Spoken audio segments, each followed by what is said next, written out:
Shrieking Susan. I turned to Dan and nudged him in the ribs.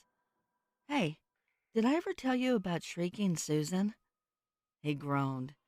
Is this another one of your dumb ghost stories? No. Well, yeah, but this one's actually true. Dan laughed as we followed an S-shaped path through the forest, ascending a steep hill. Well, you want to hear about her or not? No, but you're going to tell me anyway.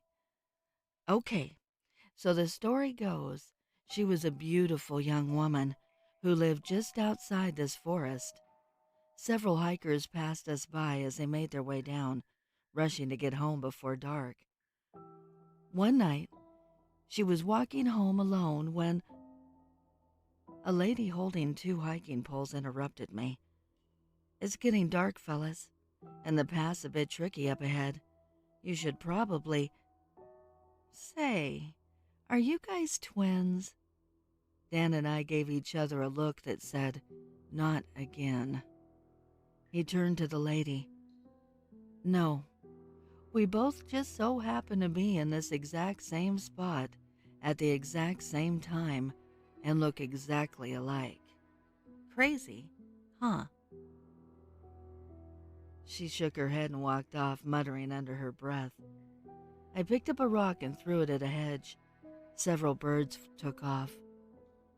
Anyway, Susan was walking home when she realized somebody was following her, and she started running along this exact trail. She made it all the way to the top of the hill where... Let me guess, Dan interjected. She made it all the way to the top, where the man bashed her skull in or strangled her, and now her tortured spirit wanders the forest every night, searching for the man who killed her. Am I close? Well, yeah, but you took all the suspense out of it. We reached the top of the hill, where I threw down my pack, took out a Halloween mask and slipped it on. Dan rolled his eyes. That would have scared me more if I hadn't just watched you put it on. Oh, I'm not wearing this to scare you. I'm wearing it so Susan won't recognize me. Now it was completely dark. Somewhere behind us, a twig snapped. Dan spun around. There's something there, he stammered. Of course there is. It's Susan, and she's about to exact her revenge. See, Dan, there's a reason I know about her. A shadowy figure crept between the trees. It's because I was her attacker.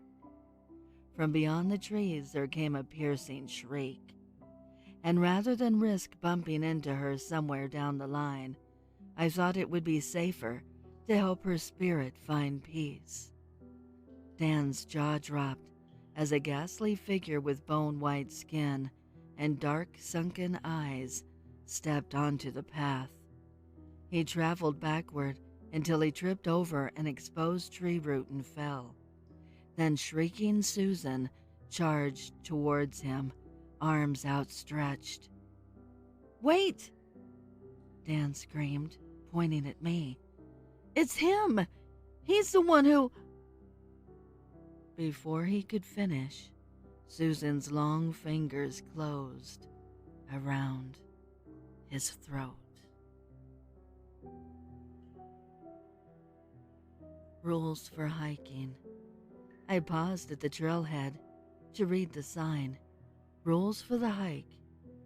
Thank you for choosing Clear Lake Trails. Please read this before you start your hike. Please, no mushroom hunting. Most of them are deadly in this part of the world. If you are hiking alone, be very careful. You will not have enough reinforcement if anything happens. Do not wander too far off the trail. We do not want people getting lost or sadly killed. If you have a pet, please keep it on a leash. There are many creatures in the forest, and we wouldn't want accidents. If you plan to camp, please do so in a designated clearing. Said above, there are many creatures in the forest. If you hear women screaming, stay away. Cougars can sound like that, and you don't want to run into one or something else. Similarly, if you hear babies crying and screams, do not go near. Rabbits and foxes can sound like that, as well as other things. The lake is a prime camping spot, but please no swimming. The water is cold enough to paralyze you, and there are many dangers in the deep. If you have an accident alone, do not panic. If you are too injured to move, the predators will come, so it's no use. If it starts raining, head down immediately. Besides lightning, rain brings some creatures out. Please be in your tent or off the mountain by 9 p.m. Bad things may happen after that time. The mountain used to belong to Native Americans, and there may be burial sites. If you see one, do not disturb it. If you see figures in the forest, it may be time to head down. You may be oxygen deprived. Do not follow the figures. If the figures get near you, try to keep a distance. If they touch you, run. Tip: the figures are repelled by groups of 2 or more. Last but definitely not least, have fun. I felt a slight sense of unease. I was traveling alone. A matter of calculation. Many years ago, I decided to take a hiking trip at one of the local mountains with 3 other friends.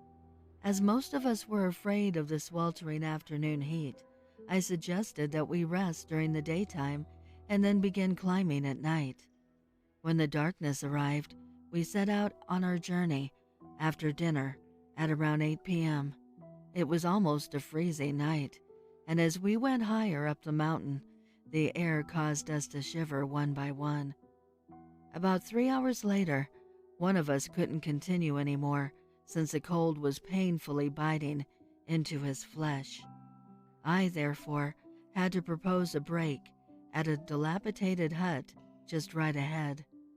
We felt better after drinking from our thermoses, but every time the wind howled, it never failed to send chills right down our spine. Suddenly, one of us came up with a brilliant idea to keep ourselves warm. He suggested a game, and this was how it worked. There were 4 corners in the hut. Each of us would stand in one corner. Then at the word go, one person would run to the nearest corner to slap another person in the hands. Then another person, in his turn, would run to the next corner, repeating the same process, and so on. We all thought that this was a fantastic idea and went ahead with the game. Sure enough, the running soon made us sweat, and the cold became more bearable. Then we left the hut and continued with our journey up the mountain.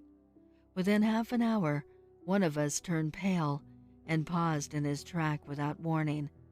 I called his name, but he didn't reply. Only after an entire minute of dead silence did he slowly resume his steps up the path. As puzzled as he was, we waited for him, and no words were exchanged at that moment. Shortly, we reached the top, feeling really proud that we finally made it. However, the one who had stopped earlier still kept quiet and downed his drink in big gulps. When he was done, he spoke. Do you realize that it was impossible for us to play the game in that hut back then? This abrupt question brought silence to us all. We looked at him as if demanding the answer. He then said, "There are 4 corners. We are standing at corners A, B, C, and D, respectively. At the word go, A runs to B, B runs to C, C runs to D, and D runs to A." Realizing something very wrong, one interrupted with eyes widening in shock. B. But nobody could possibly be in A because a person who was in A is now in B. The atmosphere became much, much tenser. No one uttered not any single word. Needless to say, all of us immediately rushed down different paths, never to return again. You might never know when someone else decides to join in. I would like to give a heartfelt thank you to the special friends of the channel. Your generosity means the world to me.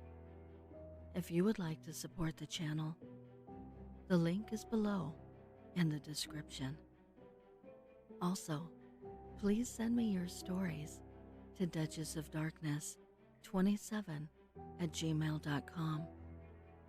You can also find me on Instagram at duchess.ofdarkness or Twitter at duchessofdarkn2. I want to thank you all for your support, your kindness, and your encouragement. I appreciate it so very much. Until next time.